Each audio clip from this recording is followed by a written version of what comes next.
Well, welcome to our presentation. I'm Jack Shouba from Save the Prairie Society, and Save the Prairie Society is 50 years old this year, and I was there 50 years ago. So I'm going to talk about the early days of the society. We want to talk about how we got started and how the first steps it took to save the prairie. And this was a big deal to save something this complicated, and when people weren't interested in prairie. You know, we have a forest reserve district, and they're allowed to buy land that is capable of being reforested. So the law had to be changed to let them buy prairies and wetlands, although they kind of could sneak in and buy a prairie and say, well, it could have been forested, so we can buy it. So I want to give you a little background.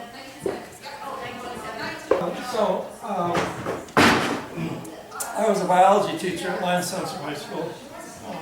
High school? Pardon? What, high school? Yeah, high school. Which one?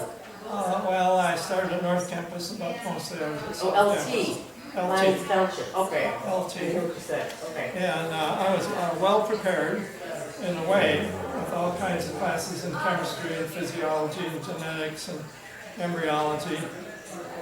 I didn't know anything about natural history, unfortunately.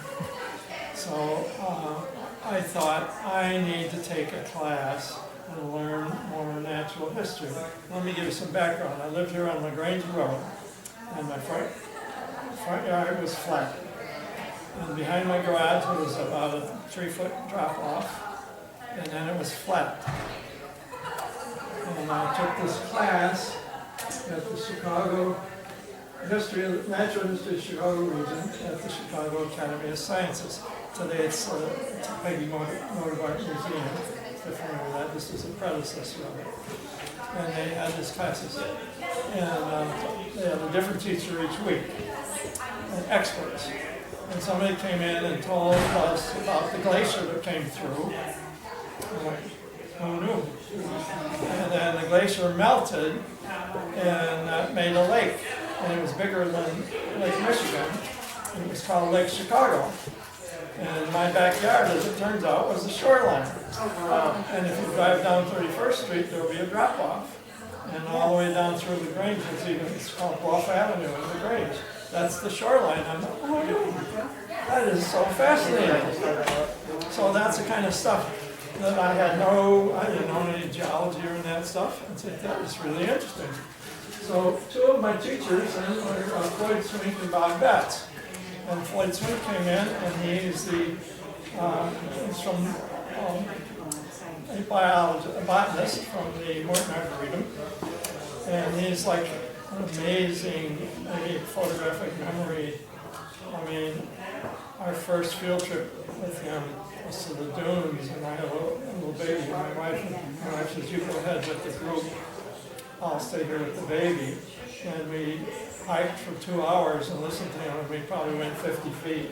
I mean, he knows every bird, every flower, everything, and what the Indians used to use it for, and what the medicinal use is. And in fact, he only had a high school education, but he taught medical school.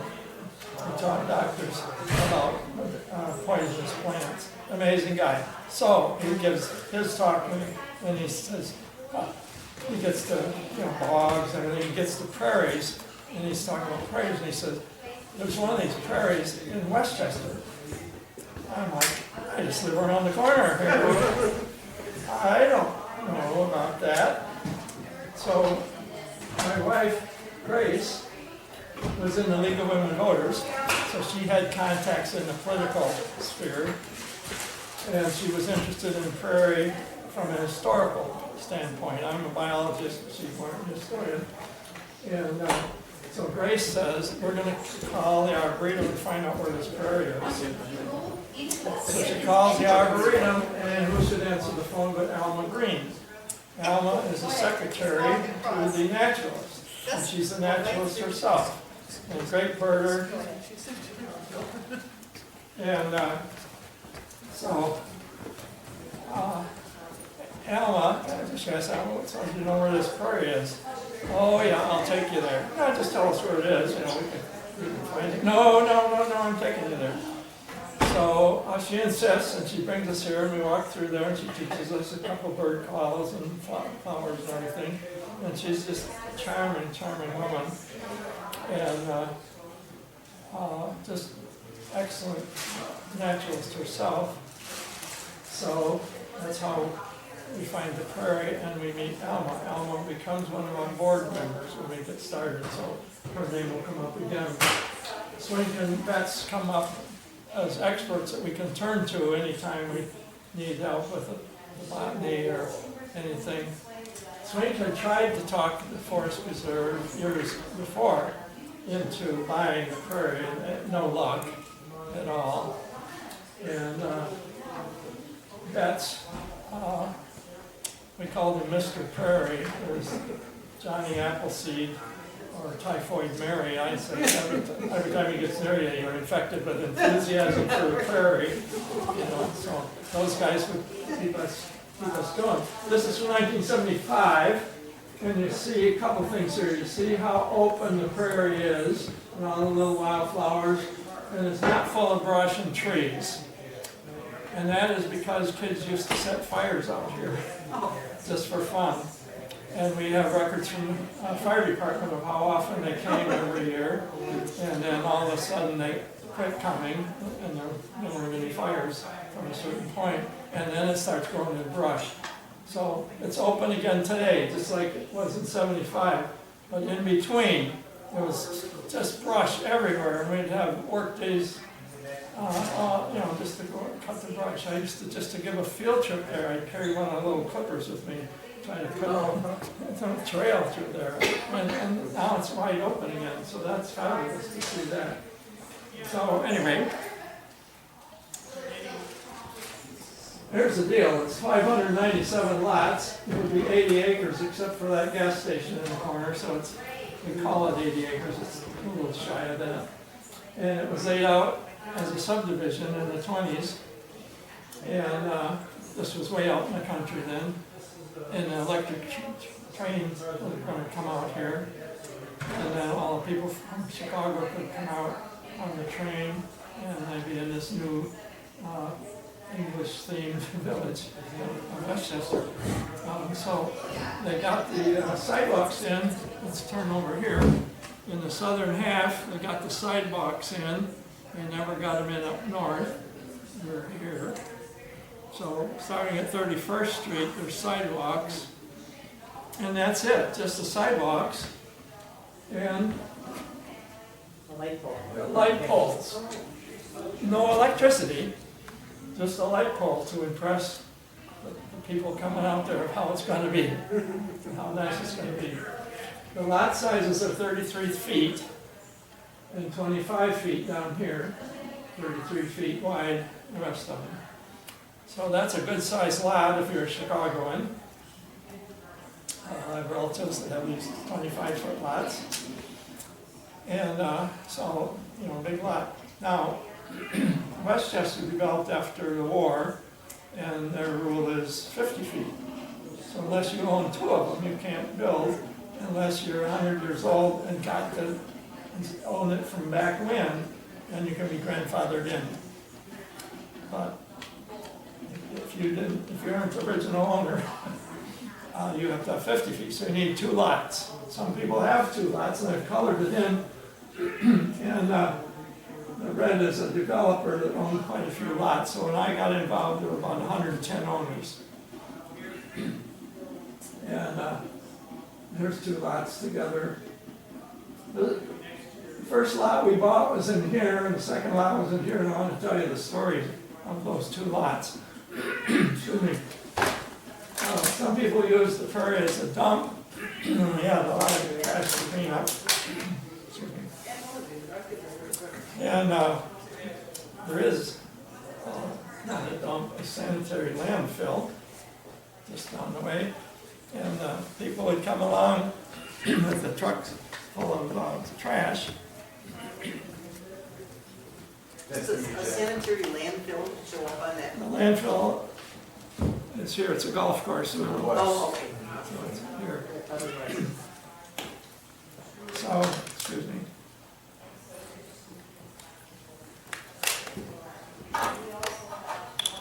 So, on your way to the landfill, you could pull in and dump there, and you wouldn't have to pay the fee. And then you'd go home and maybe pocket the fee that, your client said, no, that costs $20 to dump it in there, whatever it was. So, we had dumping to deal with.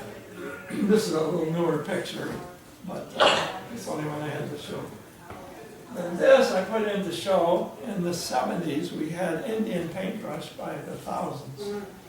Indian paintbrush is real rare. It's a biennial, so it has to bloom the second year and get seeds out and die. So if it doesn't get those seeds out, if it didn't get pollinated, get those seeds out, it would die out. Well, it has died out. It's down to nothing now, or maybe is there one plant left?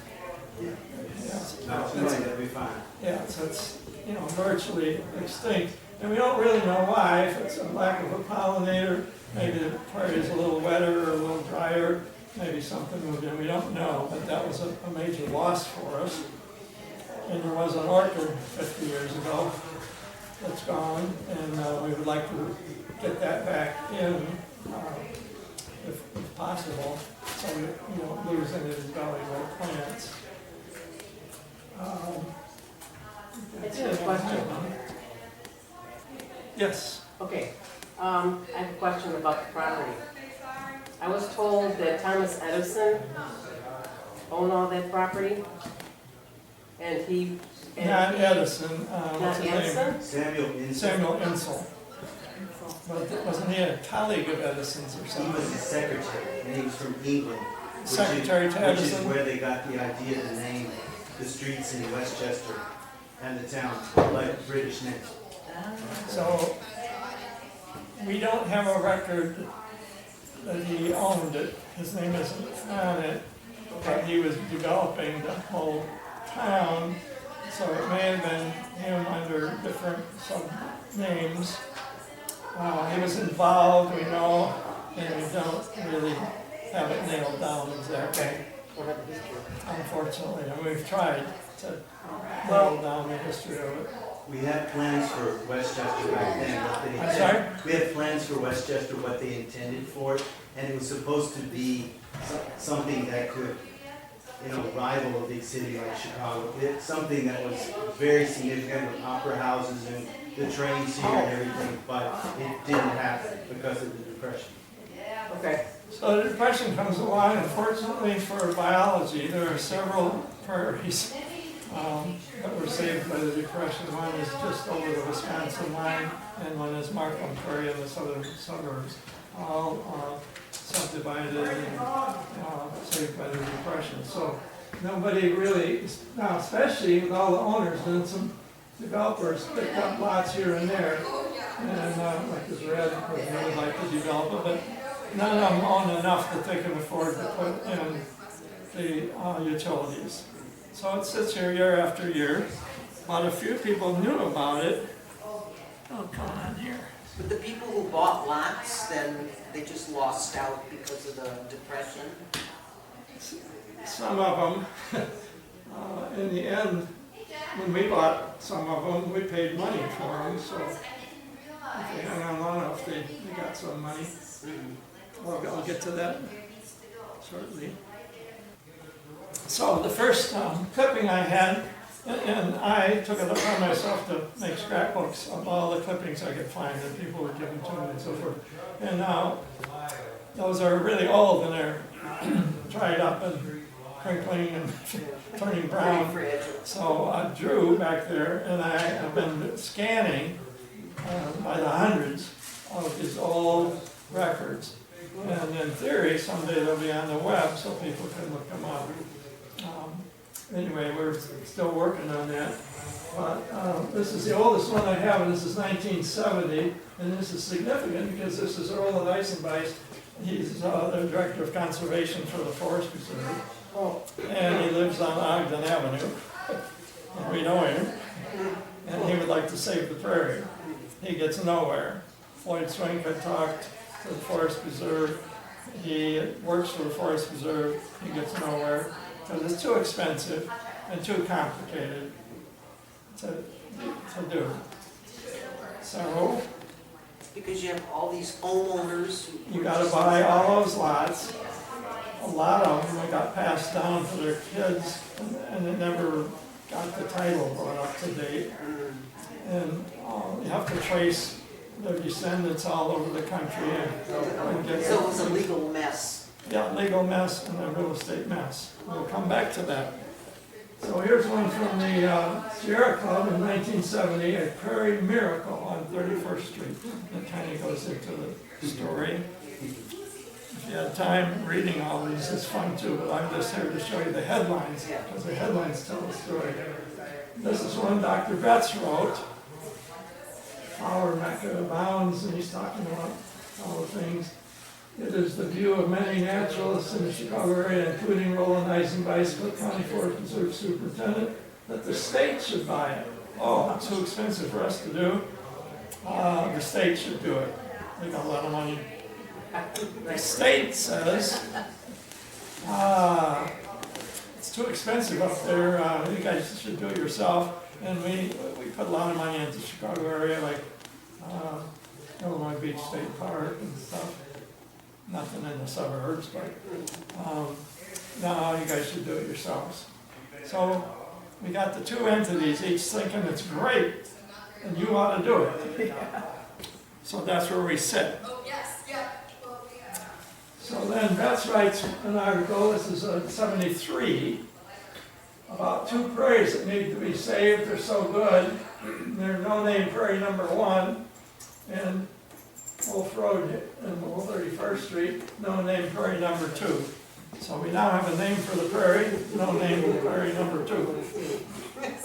Or it had been called the Wolf Prairie, in one of those earlier ones, or the 31st Street Prairie. So I think the other one is partially saved, at least. I haven't been there a long time, but that's us. So jumping ahead to 74, in March, we get started here, efforts to save the Wolf Road Prairie, got off to a meeting at Lyons Township High School and so forth. And so all indications pointed towards the formation of a steering committee. Okay, that's us. The steering committee is going to be formed. that's it. Okay, the Prairie Protectors organized. That's us. The Prairie's Future. Prairie Parley. Now, Parley means a meeting. And I wanted to name our newsletter the Prairie Parley. It's got that alliteration, Prairie Parley. And we did for a while, but a lot of people didn't like it. I don't know if they didn't know what a parley was. So we had to change our newsletter several times. Try different things, Prairie Pointer and so forth. So roses, that has to do with the garden club. A lot of the garden club ladies were really into these events. They'd have, they'd win prizes, and they would fund us for things, as we'll see. So now we have the steering committee, and what are we going to do? We've decided that nobody else is going to save the prairie. If we don't do it, nobody's going to do it. State not doing it, county's not doing it, developers are ready to go. Westchester doesn't want a prairie here. So if anything's going to happen, we need to do it. So our first job is to name the prairie so we can talk about it. We decided on Wolf Road Prairie, no surprise. It sounded better than 31st Street Prairie. And Westchester had no interest in it at the time, so Westchester Prairie, I don't know. Anyway, no name prairie. So we got a name. Okay, we already said who should save it and own it. Well, eventually it should be the Forest Preserve of the state. It's, it shouldn't be a private place. It should be open to all of us. So we have to start a new group. So we call ourselves Save the Prairie Society. Then we have to decide what kind of a board we want. Now, a lot of boards want rich people and lawyers. And people can actually do you some good. Lawyers and people that, I'm on a board of a group where they want you to if you're on the board, you're expected to contribute. And we're looking for new board members, people that might take in 20 grand or something. We didn't go that route. We said we'll take local people if they're interested in the prairie. They don't have to have a lot of money. I was a teacher, probably one of the richer ones in the group. Larry is out there, he's a photographer. That's not a big money thing. Carol was a banker, a bank teller at a high level. So it was just regular people that didn't know what to do, but were determined to do whatever it took. So that's the kind of board we had, and it's still the kind of board we have, the people that are interested in the prairie and want to go out there and do the work. All right. We were also advised, if you're going to buy land, you better do it quietly, secretly. Because if the developers caught wind of it, they might get out there and destroy it. And even ATVs and whatever, I don't know. And people might come and collect flowers and whatever. So really should keep it quiet. We took the opposite direction and said, we're going to publicize it. We thought there's no way we're going to do this quietly and buy 597 lots secretly. We are going to get the public involved and teach everybody what a prairie is, take everybody out on a field trip that will go, give a talk to every group that will listen to us, and hand literature to everybody that will read it, and we're going to publicize it. So, the Prairie Protectors organize, and we got an ad in the Garden Club magazine. We got newspapers are on our side, they're writing editorials to save the prairie. One of the people at one of my talks said, what you need is a bumper sticker. That'll save the prairie. And he said, I designed bumper stickers, I'll give you one. So we are STP, Save the Prairie. And that was back in the day where everybody had bumper stickers on their car. Nowadays they don't much, but we gave out a lot of bumper stickers back in the day. And one of our Garden Club ladies was married to the head of Thorson Real Estate, so they chipped in a little money and we could print brochures and do things like that. So here's Floyd Swink. This is a little newer picture. I didn't have a real old one, but just to show Floyd Swink leading a field trip out there. He's the only one that would bring a microphone out there. He had kind of a character. He had only high school education and he taught medical school, so things like that. A really expert in plants. Wrote several books on plants. Really, really interesting guy. What's his name again? Floyd Swink. He died some years ago. He taught a class in botanical Latin. And it was just a crazy class. I took it twice. And after he died, I taught it. But if he was alive, there's no way. I knew so much more than I did, but it was so much fun that I ended up teaching at the reading. So anyway, that's Floyd out there. Going on about the Indians and the plants and the insects and the birds and everything else. So he was great. So we're busy. We're trying to get our publicity out there every place we can. Whether it's a citizen, that's a citizen. This is Suburban Life, an editorial by somebody. Help Wanted to Save Prairie. Reservation Growing, Save Prairie. So we're on a roll, right? We get in the Martin Arboretum Quarterly. Remember Alma Green worked at the Arboretum, the one that told us where the prairie was.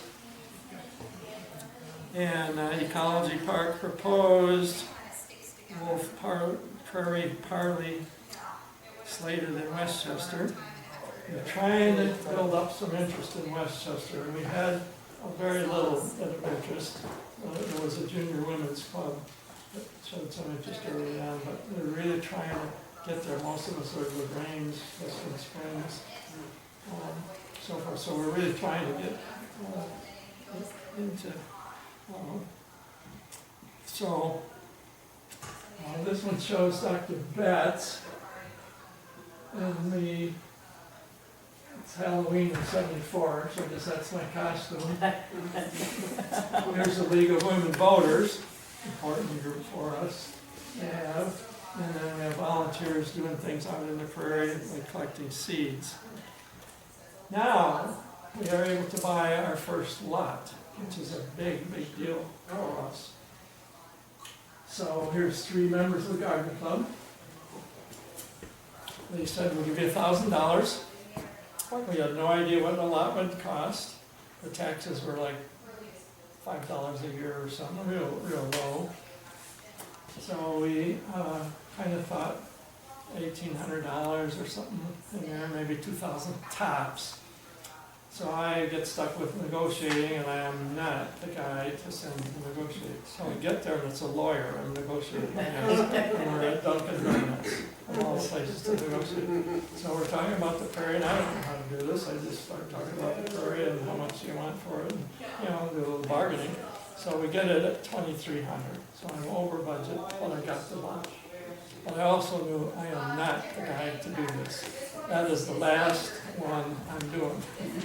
And so society buys land is a big, big deal, but it's like, they're not sending me again. So,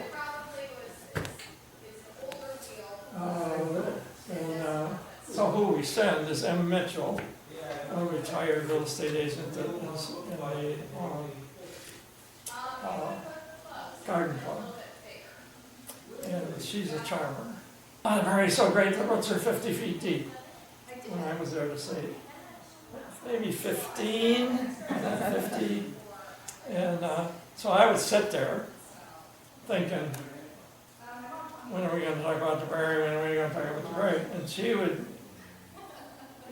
get to know you and where you went to school, and oh, did you know so-and-so, and oh yeah, you lived over, oh, I used to live in that neighborhood. And we talked for 45 minutes or an hour, and then she'd buy a lot from her new friends. She was good. So we went out to buy 44 more lots, and she bought every single one of them. Wow. Every single one we tried to buy, we got it. She was good. And she had a good friend who was a retired real estate lawyer. So if we got one of these complicated ones where it was passed down through families and stuff, we had the lawyer, got no charge to do that. So we were really ready to roll as soon as we get $5 million. I'm showing my slides. See, we got a nice headline there for showing slides. We get in the Field Museum Bulletin article in there. So we have friends in high places. And got kids writing letters, just trying to build up. Yeah. Yeah, I'm so sorry. When did this all take place? In 1975? When? What? We're in 1974 now. Well, the reason why I find this so ironic is I work at the Grove in Glenview, and the exact same time you were doing this, Right. there was a bunch of elderly women in the Grove who were trying to save the same thing. They were trying to save the historical Grove and the prairie and everything else. And they were nicknamed the Frog and Fern Ladies. They did the exact same thing. They just what you guys did. They got a bunch of kids. They did parades, all that, and they were able to save the Grove from demolition. The same time you were saving this. It is so ironic. I can't believe Yeah, that was a famous one. Where the Kennecotts, Yes. the Kennecotts lived, and it was a famous. He was the first head of the museum that I took the courses from. He explored Alaska, and, all kinds of stuff. So anyway, so all right, we're on a roll here, right? We're persevering people. We're winning Flower Show awards. We're really rolling. Look at that. We made the Chicago Daily News, all the newspapers, and we publish our own little article every week. And two of our board members, one's an artist, Carol Murray, who came on board a little bit after the time of my presentation, but she was in the League of Women Voters, and my wife was standing next to her in line for something and convinced her she should join us. And so she drew the pictures, and then Elmo Green from the ARB wrote the text. And we did this maybe for a year or something. So we got a lot more of these that they did. Okay, so we're getting the publicity out there. We got Chicago Tribune, so everybody's learning about the prairie. And all these people, I drove by there 1,000 times, I didn't know that was there. And so, you know, garden club display up there, and a bumper sticker. And then we got a grant, 21,000. So here we are with, you know, just our very small amounts of money, and Alma Green works at the Arboretum, and the boss of the Arboretum at the time, I can't blanking on that his name, Marion Hall. And Marion Hall was on the board of the Joyce Foundation, which is a huge foundation to this day, giving out grants. And he said to our group, why don't you apply for some money? Okay, I don't know how much to apply. Why don't you apply for 21,000? Okay, so we applied for 21,000, just took that number out of thin air, and oh, surprise, we got 21,000. So that's enough for, you know, about 3-4 more lots. And what we would do, once we convinced the state or the county that they ought to be involved here, we would sell them our lots and then use the money to buy the next ones. So we never, ever had 46 lots all at the same time. All right, so then another lot comes up for sale, and my kids in the conservation club took it on as a project. Because what happened, this belonged to a man who was totally out of his mind, older gentleman, and the state was taking care of him. And he had no relatives. And he owned a little house and a lot on the prairie. And so the state wanted to sell his house and the lot, and whatever money they got would go into his care, and when it ran out, they'd still take care of him. Whatever they could get would be to the good. So I didn't have to negotiate it. I said, how about $1,000? Oh, great. Yeah, 1,000's good. So my kids sold tomato plants at 25 cents each by the hundreds, and they collected aluminum cans, which at that time you could go in and sell them for money, and they raised $1,000. So we were able to buy a second lot, which is down here. It's one of the little ones, 25-foot wide lots on 31st Street. So here's a couple of my students out there with me in my 1970s pants. I'd have somebody else, I think. So the kids really did a nice job there, and they were proud, rightly proud that they raised $1,000. All right, everything's rolling along. We own 2 lots. We got some money in the bank. We got publicity everywhere. We got all the papers for us. The owners get together and ask the town to put in the utilities. So all of a sudden, we're in big trouble. So they want the sewer and the water and the electric, and they want the town to pay for it. But the town says, forget that, we're not paying for it. We'd love to have your development, we'd love to develop it, but we're not paying for it. And developers said, well, we can't afford to put that all in on our own and still build it. So, we're okay. Nobody wants to pay for it. So, Prairie plans hit Boulder, Prairie to be plowed under, Westchester is expanding. We could be in trouble. But we still have everybody supporting us. Well, that is Bruce Spivak, the one that knew who all the owners were and everything. Just as an aside, she had a profoundly handicapped daughter that she had to take care of when she eventually moved to California because Illinois didn't have very good programs and California did. So I'm sorry to have her move, but she was our president for a while. So here's our strategy. Sit tight. Because neither side was going to pay for the work, right?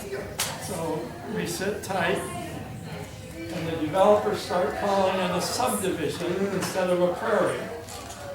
So these are two different places, and they call it the 31st Wolf subdivision or the 31st and Wolf subdivision. Private property, no trespassing. Who owns that sidewalk? Westchester. That's a public sidewalk.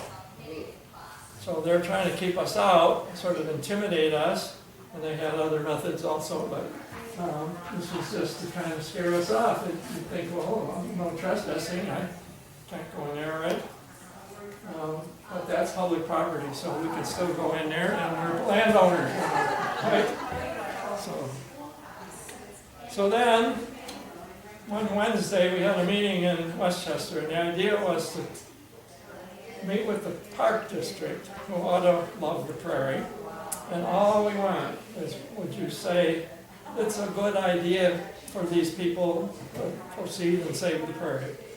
No money, we knew they wouldn't give us any money, we just wanted them to say, hey, it's great, go ahead. Like, I don't know, 100 people show up, and our people are hopping up and saying how great the prairie is and everything. And they're getting up and saying, they're saving a bunch of weeds up there, and weed patch, whenever we're doing this. And then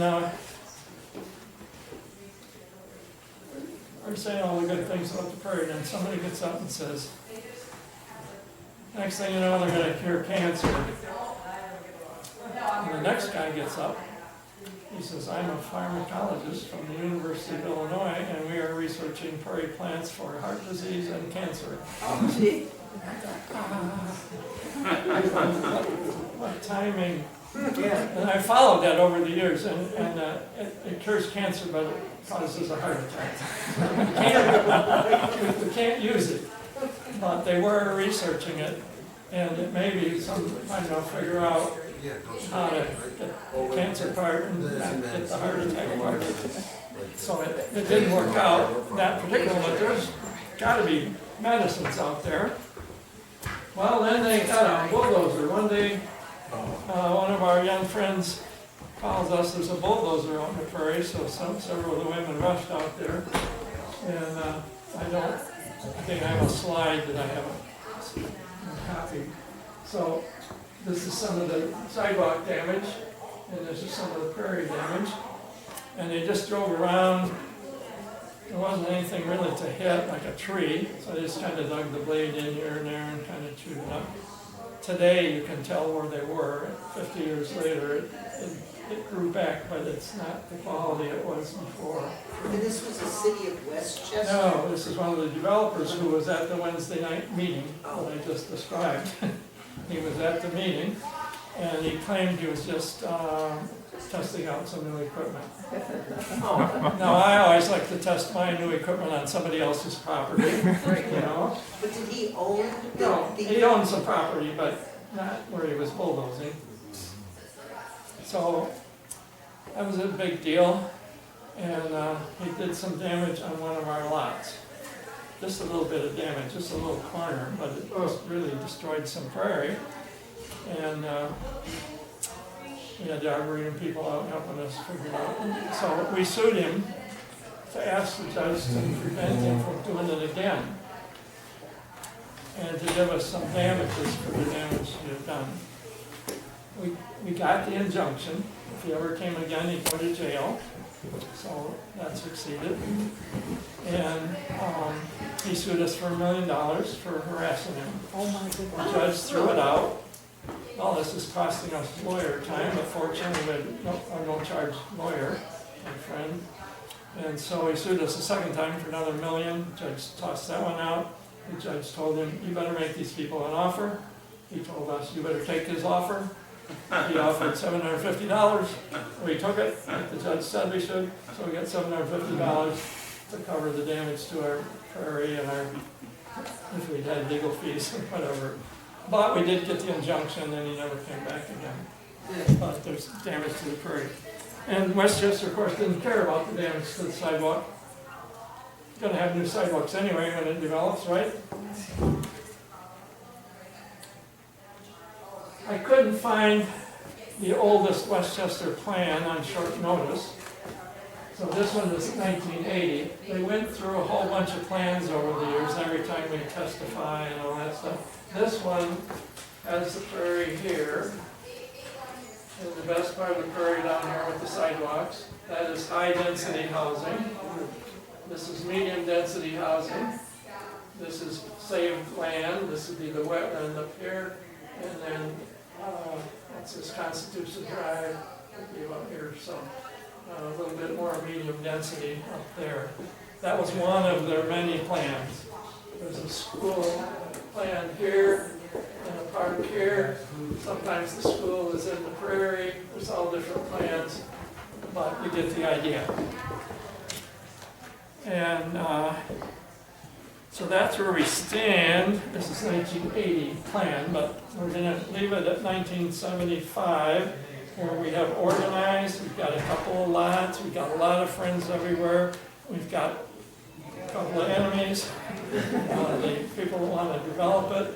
We've got a frenemy, it's Westchester. We've got some friends in high places, but generally not much support back then. This is before the time of the house. That'll be another whole program. This is before we get a lot of the current volunteers in. It's just how we got started and what decisions we had to make and all that. As you see, we are successful. It is now 100% forest preserved. And the state finally bought it? I'm sorry? Eventually the state finally bought it? The state finally bought it? The state bought half of it. What they did was, we got them both interested. This is the first time they ever worked together on anything, as far as I know. They're both conservationists, but button heads. So what they did was, the state would buy a block, I guess 5 acres, and then maybe the county would buy this one, and then the state would buy these 2, and then the county would buy one. So they would buy it by the block, and they ended up with each of them with half of it. And then the state can't take care of it. They don't have anybody in the region here. So they agreed, told the county, why don't you guys take care of it? Burn it, take care of it. And so the county took care of it for a while. And fairly recently, the state said, just take the whole thing. We can't really help. And you guys are doing a good job. So it's now a Cook County Forest Preserve. Oh, it is a preserve, okay. Now, what they don't know is what's the status of the streets. Most of the prairie is Illinois Nature Preserve. That's the highest form of preserve you can get in the state. So if somebody wants to put a road through here, no.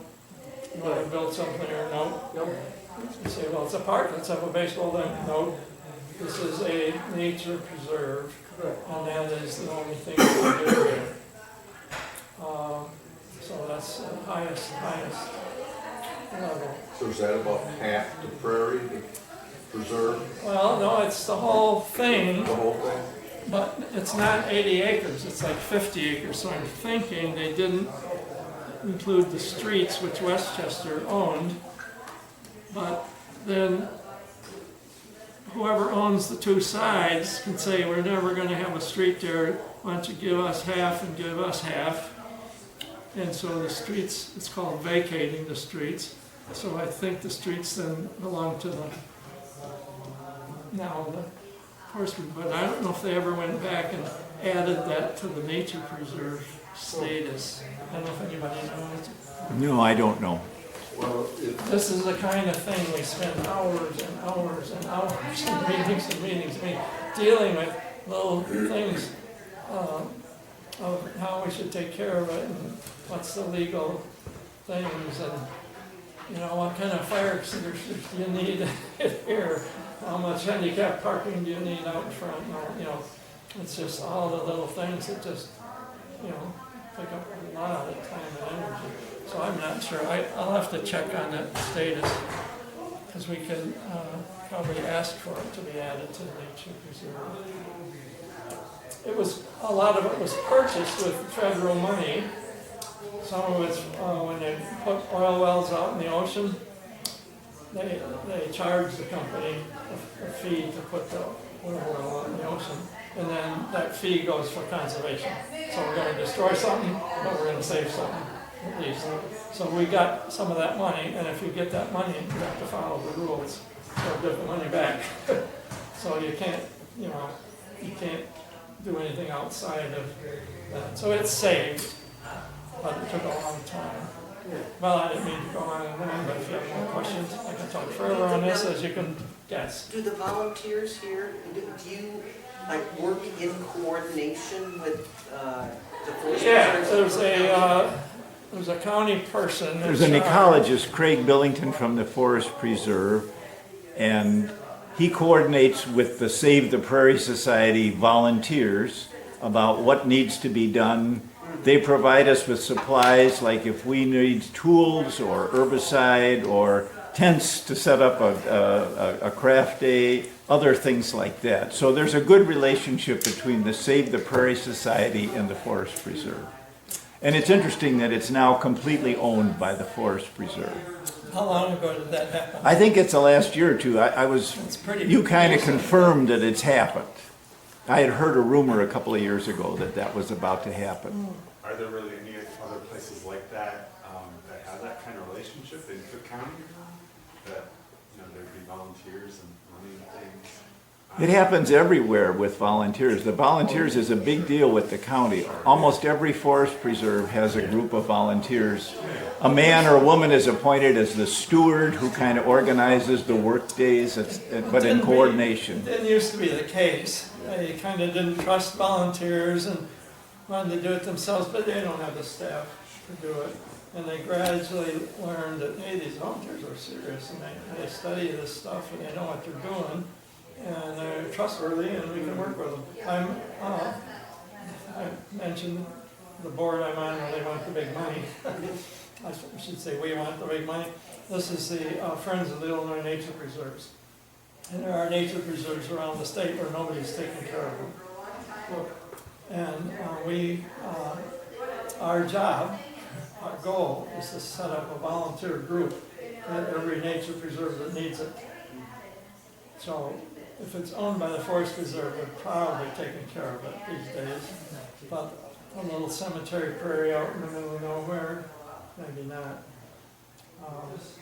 So there's about over 600 nature preserves, and land and water preserves in the state.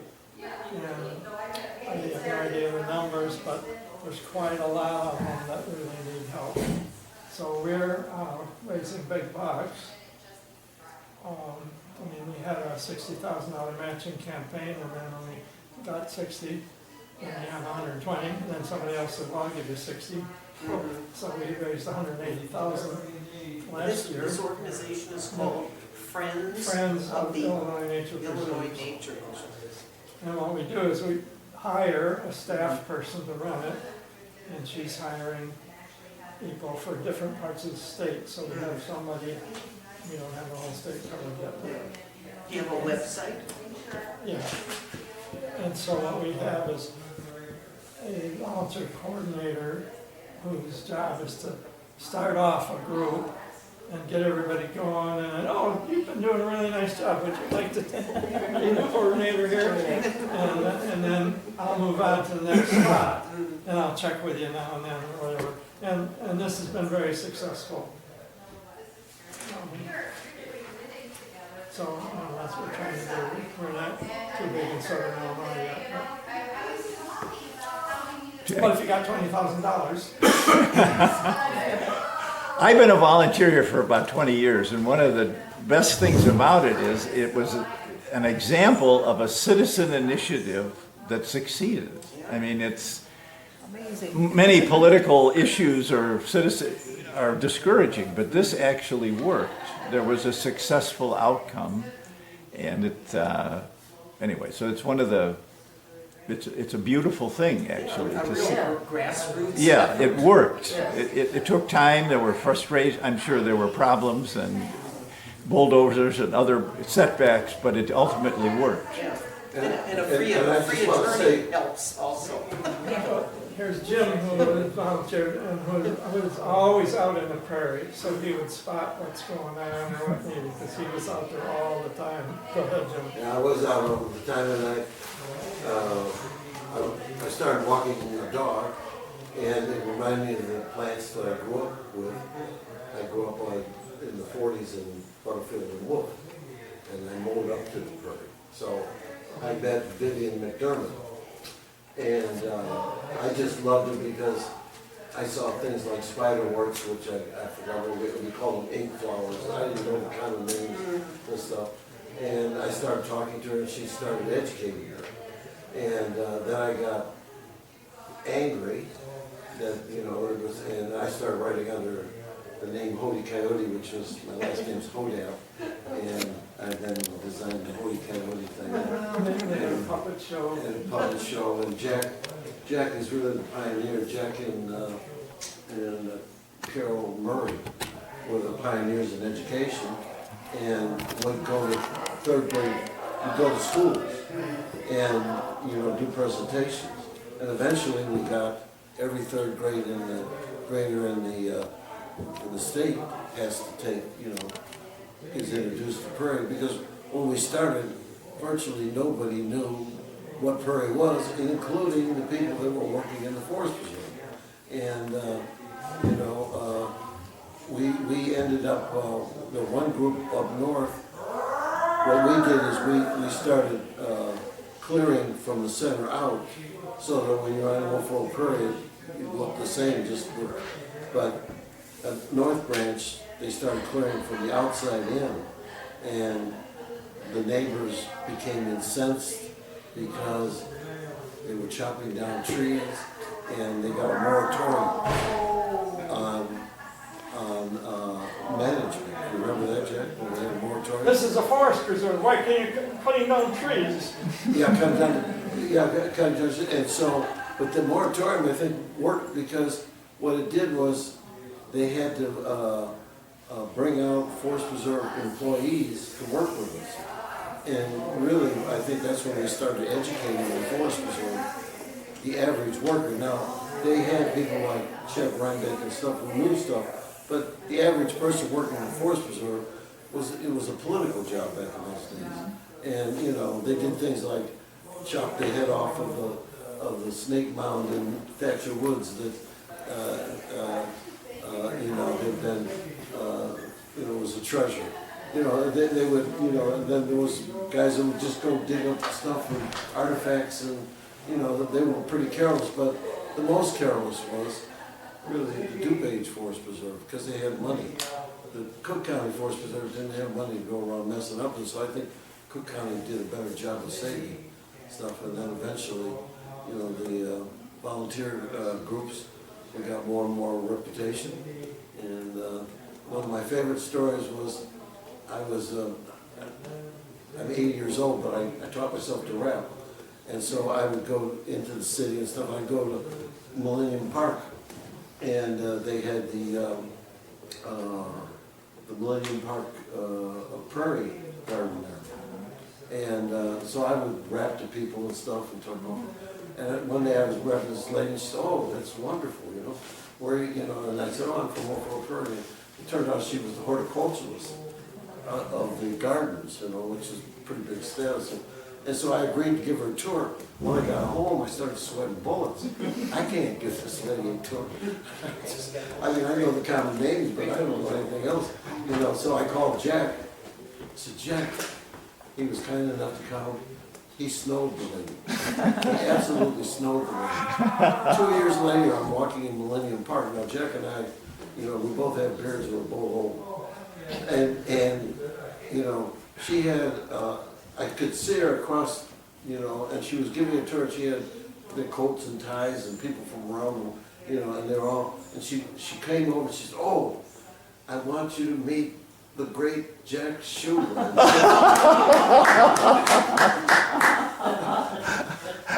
And I had all these guys with coats and ties and ladies all dressed up and they're all looking at me. I just said, "I wish I was Jack Shouba." So,